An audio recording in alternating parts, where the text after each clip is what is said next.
Hello, everyone. Welcome to the chat show. Hello, Marie. Hi. Welcome. Thank you.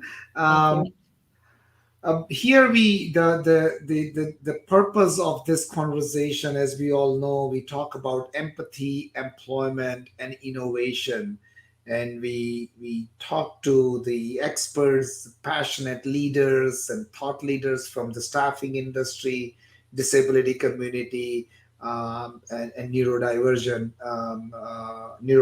community. So today, my guest is Murray Halloran, a business professional and trauma coach. Murray has a diploma in policing studies and over 20 years of experience in Irish police force.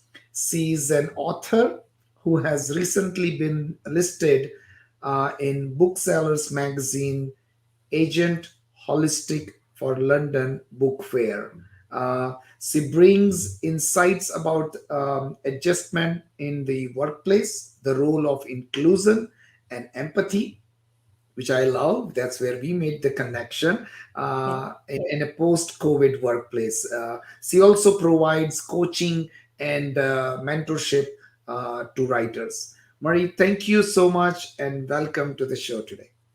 Thank you so much, Nish. It's lovely to be here. Really appreciate it. And your team and everything. They're doing a fantastic job. Great, great. So, Murray, your story and your journey is truly very unique and very inspiring. Tell us how it all started, and when you look back, how do you feel about it? Well, as you said, I've been 2 decades working as an Irish police officer, and about a decade ago, I was injured in the line of duty, which changed the trajectory of my career. And while a part of my recovery was I needed to find something else I was good at, because I knew certain aspects of my job would never be the same again.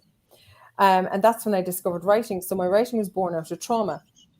And then I found myself on that writing journey, found I wasn't too bad at it, found I was better at it, and signed with an agent.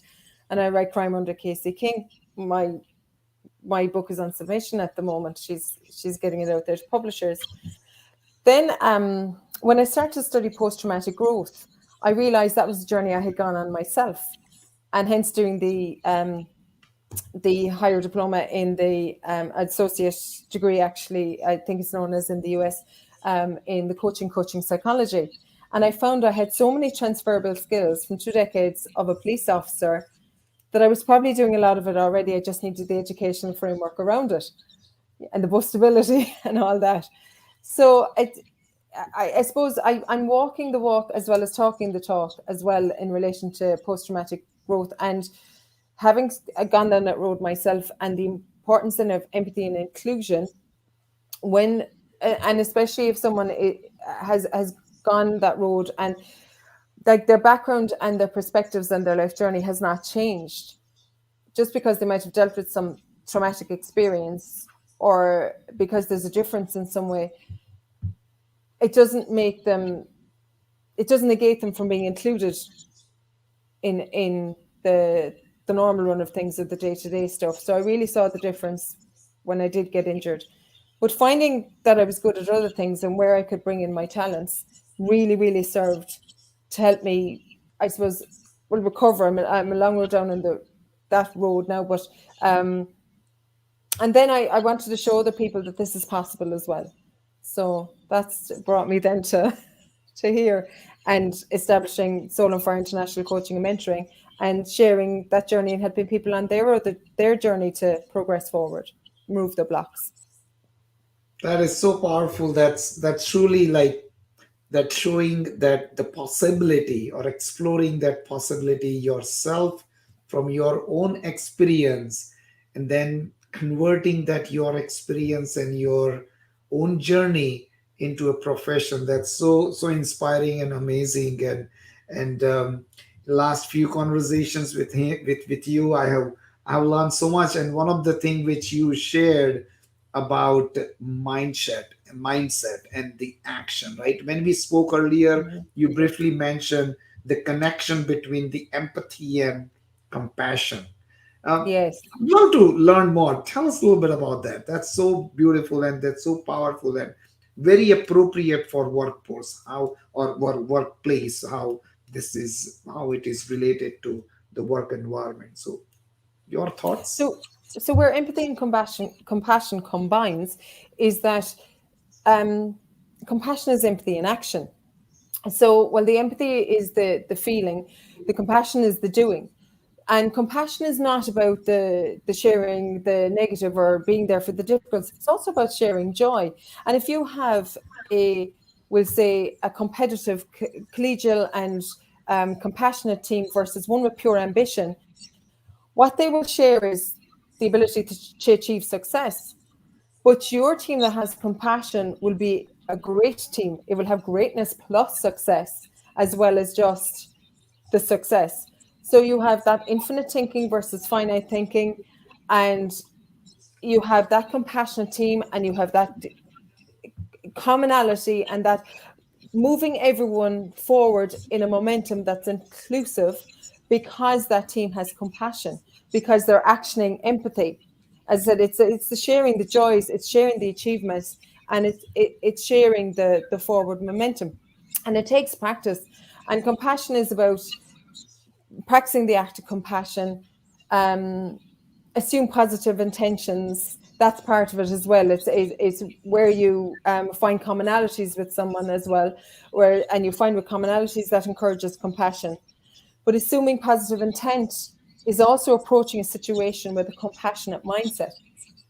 And instead of assuming negative intent, which sometimes as humans we default to do, then we put barriers because we're starting from a position of prey or prey as a position of defensiveness. Whereas if you're assuming a positive intent when you approach something, then you tend to respond and not react.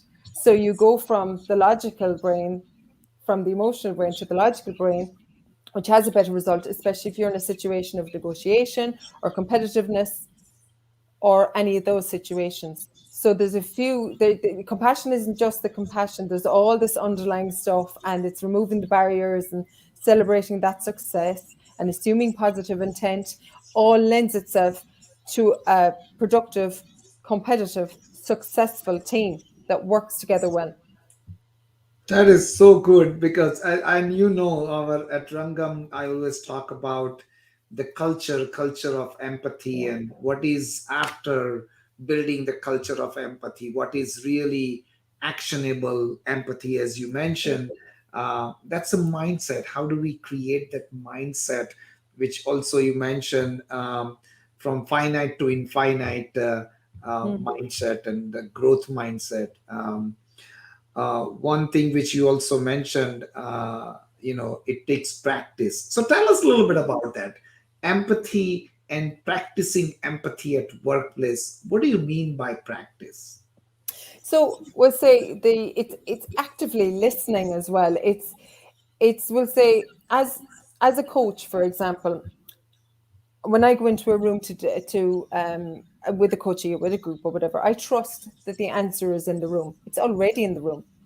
So for me to, I'm already going in there with patience, empathy, and compassion, and trust that the answer will be in the room. So to action the compassion, you have to be a good listener. But you don't just stop at listening, you have to hear. And you will then hear that answer. And you will hear the answer that will balance your approach and thereby showing your compassion to still achieve what you're trying to achieve. Because that opens up a platform for people if they know you have that compassion, if you have the patience to listen, you have the empathy and the compassion and to be applied, then that can, you as a manager, say you would be more approachable. You would be more likely to be a person that someone would approach with an idea that might be a bit outside the norm, maybe a bit of intelligent disobedience, but they trust you enough to come to you because you're a compassionate leader. And that compassion and your ambition does not have to be compromised to be compassionate. Yes, yes. When one of the other things which we talked about, when organizations building this culture of empathy, and uh, they sometimes it can be misunderstood or misinterpreted as compromise in quality or compromise in performance. How do you see that empathy and accountability go hand in hand? Well, you see, you can have that empathy and compassion without compromising your aspirations or ambitions. But with that more inclusive approach, your ambitions can move to that level of greatness because you have more inclusion because you're open to more suggestions, and you're listening for them, and you're waiting for something to come to you that isn't um in the norm, but because you're passionate and you're not compromising your ambitions. So if you incorporate your patient's empathy and compassion into the mandate, strategies, and mission statement of the job, or the company, and you don't compromise your tenacity, resilience, ambition, and productivity, but you weave it into it. It's not one or the other. It's a combination approach that will lead to the success. That is so cool.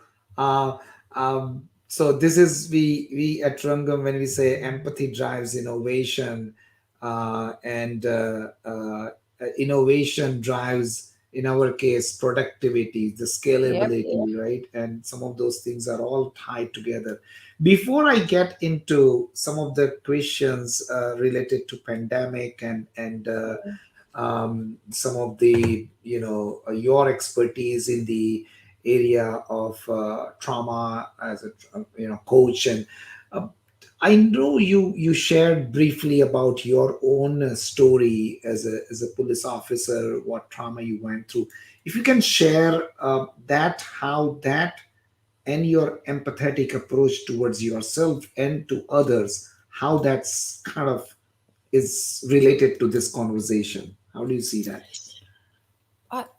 I think in the midst, I can look back, and I think I shared a personal story there. Was it last week on LinkedIn about post trauma growth? And post trauma growth is a positive psychological change that's born out of the traumatic experience. It's not because of it; it's in spite of it. And I recall actually saying to myself, "What good am I to the job if I can no longer do the full task that's expected of me?" Now, could you imagine saying that to someone else? And so that journey, I had to find a way to accept myself, the new me, and go on the journey, the empathetic journey, to find what else I was good at. So and then knowing that I could do that, knowing that I could take it easy on myself when I am sitting in perhaps a situation with a coachee, and I'm sitting in they're in a post-traumatic situation, but they've done all the counseling and they've done what they needed to do to get where they are with me. I can sit comfortably with the trauma being in the room, because the person isn't the trauma. The trauma is in the room with us, but I can sit comfortably. I don't default to, oh, you need more counseling, or, oh, we can't go down this road, you're not ready for it yet. That's not my judgment to make.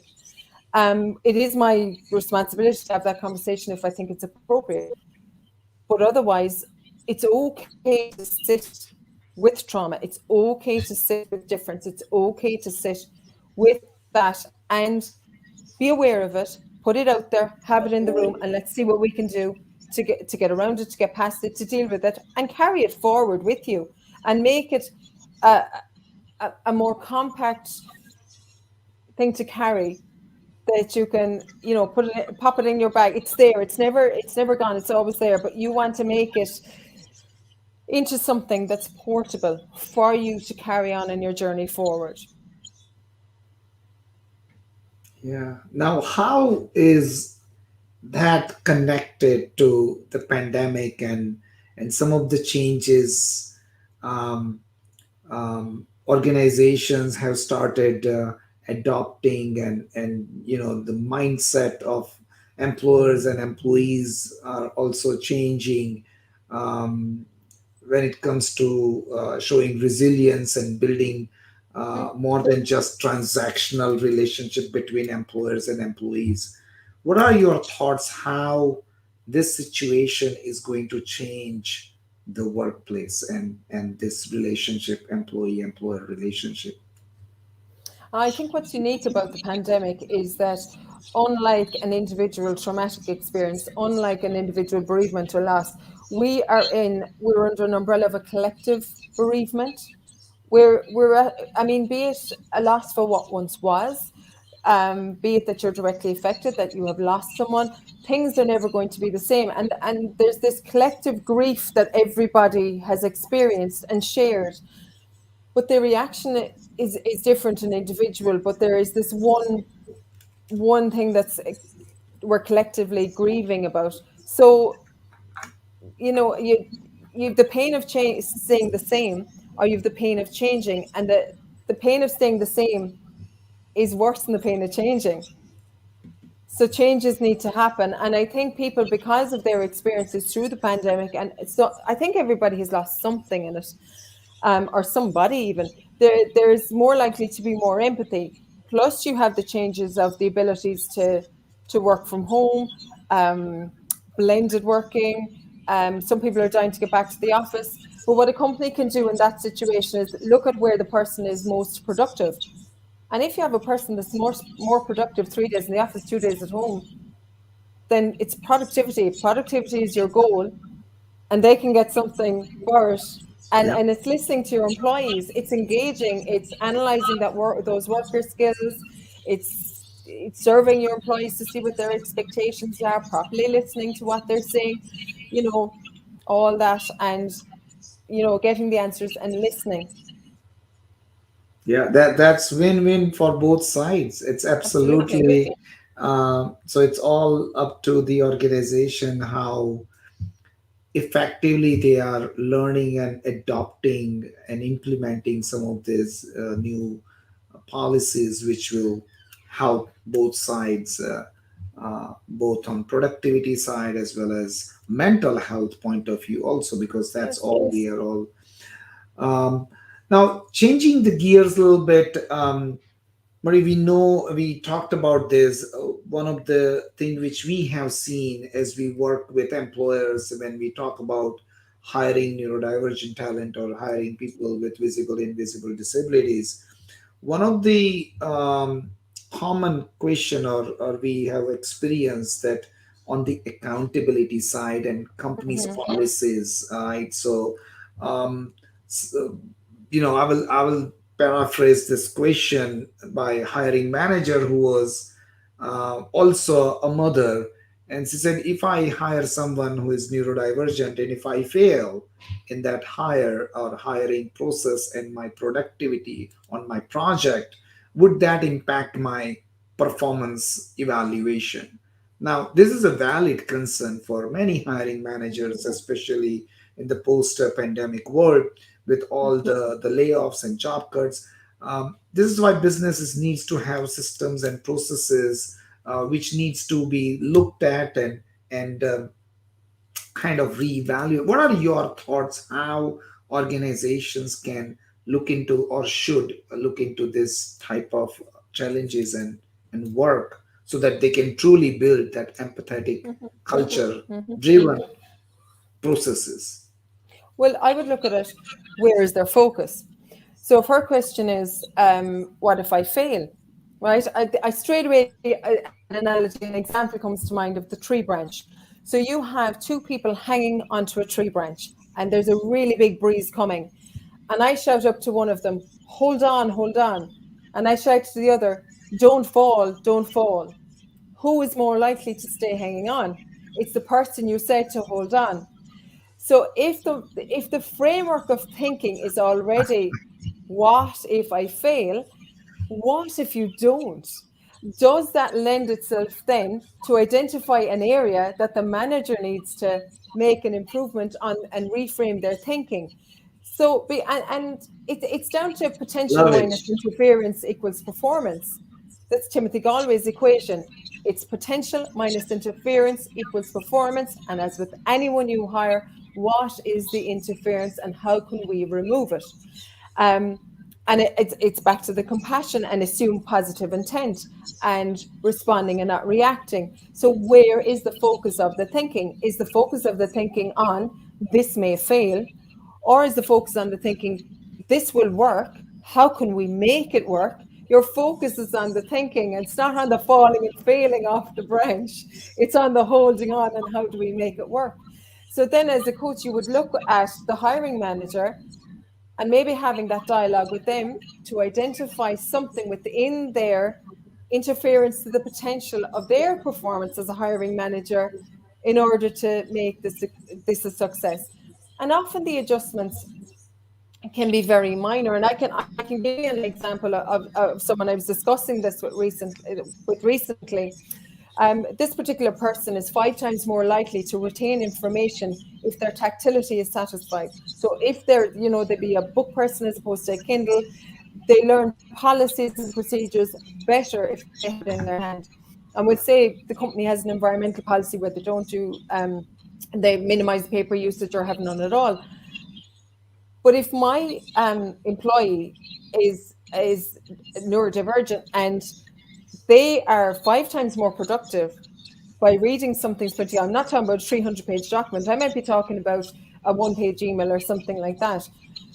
Then is it worth then accommodating that for the sake of the improved productivity? Because at the end of the day, that's what your goal is, and being open to that adaptability. And that's just one example of how to make it work. So it is back to what is the company policy and what can they do to succeed? What can they do to make sure they hold on to that branch and not fall? So and that's the story I can compare it to. It's the framework of your thinking. Where is your focus? Right, right. No, absolutely. And also, along with that, um, in this particular case, the person was a parent, is a parent of someone with special needs and or on the spectrum, and all good intentions, but this is that fear of unknown also, and The unknown. also that pressure of those systems and processes, which is kind of putting them in that kind of a defensive mode, that wait if, so um, But it's yeah, back to what I said. It's about the hiring manager doesn't have to be that superhero. Back to what I said, the answer is in the room. Like if in order to make that hiring a success, then engage with the person, find out what their needs are, and the onboarding process is a perfect time to do it. And just having that comes, the answer is there in the room. You just have to listen for it. And as a hiring manager, that's what you listen for. Any manager, to make them a good leader, it has to be a good listener. yes, yes.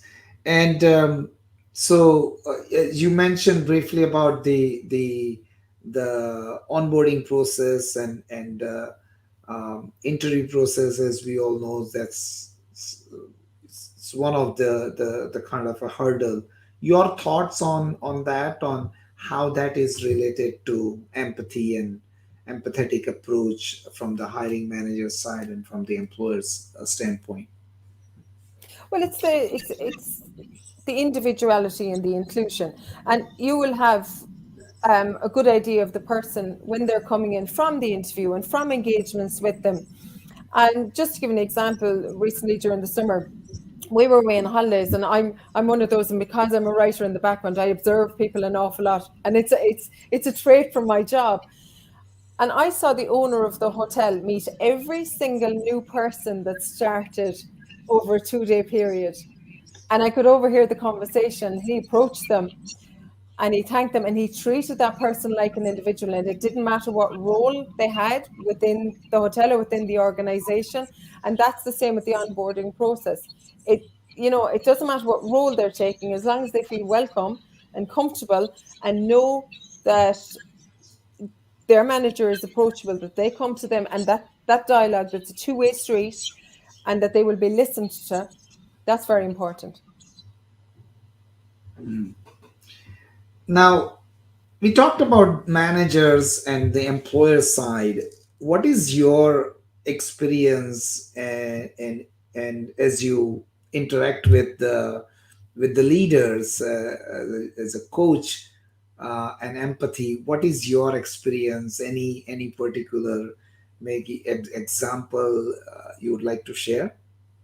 Well, it really stands out when someone is for right, when someone is for the process and someone is kind of cajoled into it. So we'll say, if you know, if we'll say there was a company there recently that coaching that I experienced recently, the coaching was seen as two steps away from discipline, right?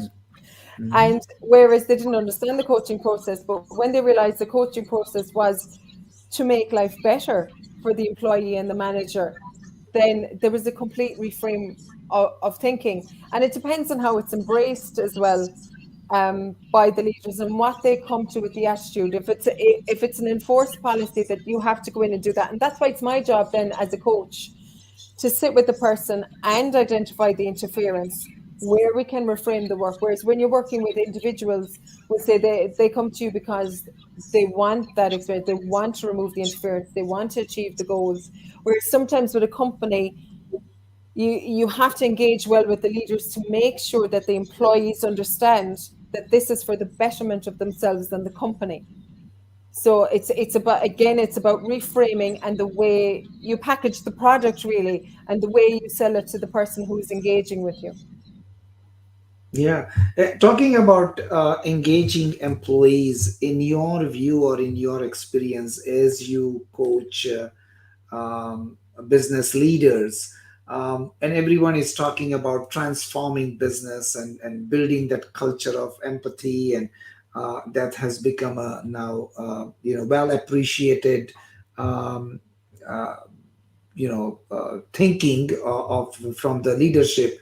What are your thoughts and experiences you have with when it comes to different leadership methods, and how is that tied to some of the work which you are passionate about, disability inclusion and neurodiversity? How is that related, and how you have seen any new trend or any thoughts on that? I think that inclusive. I think employers want to do this, but some of them don't know how, or how to engage properly. And I think they fear the I suppose the overhaul that is needed. Um, but I do find then that it depends on my engagement with leaders of those, with different mindsets. It's about using their own clean language back to them and being able to engage with them in a matter. If their mindset is closed to a particular view, it's about reframing it back to them so that they can. So you're speaking back to them in a language they understand, because of certain terminologies they've used, or they're used to a certain level of respect and singular thinking and not being questioned. Then it's back to the pain of changing versus the pain of staying the same, and the consequences of staying the same they have to be made aware of that for them. And then the pain of changing, so the pain of staying the same versus the pain of changing. The pain of staying the same is usually what makes the leaders see that they need to change. Oh, And the that pain of is. and the pain of staying the same is often, being left behind, not being inclusive, not being diverse, seeing as antiquated thinking, and that's just, it doesn't work. Yeah. No, that is so true. And in our case, we see this some of these things day in and out as we talk to leaders, as we talk to some of those passionate leaders who's really passionate about it. And in some cases, some leaders, they want to, and being conservative is not bad. It's, we want to make sure that we develop those strategies, we go slow, we start and we make those progress. So before we conclude, Murray, any piece of advice as an executive coach you would like to share with our audience? Well, I think the one thing that comes to mind is be the person you'd like to meet who makes a positive difference to your day. Be that person, because that's what it starts with. It starts with you, it starts with the leaders, and it starts from the top down. And be that person who you'd like to meet who makes a positive impact and difference to your day. Thank you, Murray. I really appreciate your time, and would love to continue this conversation offline and learn more about some of your great work. We also Thank you. talked about something about walking and what was that Coaching, yeah. walk? Uh, Walking and coaching. So when you're it's combining two things. So it's combining the exercise and coaching. So when you're distracted by doing a physical act, your brain is freer to think. So when you yes, walk and coach, you can actually get so much sorted walking coaching as much as sitting down face to face with someone. So yeah, it's an it's interesting concept. it's Yeah. an amazing concept, and I would love to continue. Sorry, we have to, we Yeah. are at the top of the hour, and would like to thank you again for joining us today, and we will continue our conversation on empathy, innovation, Yes. employment for people with Mm. all abilities. And All Marie, thank you abilities. so Yes. much for joining us today. And thank And you and your team. Thank you very much. thank you. Take care and have a wonderful evening. Bye bye. Bye bye.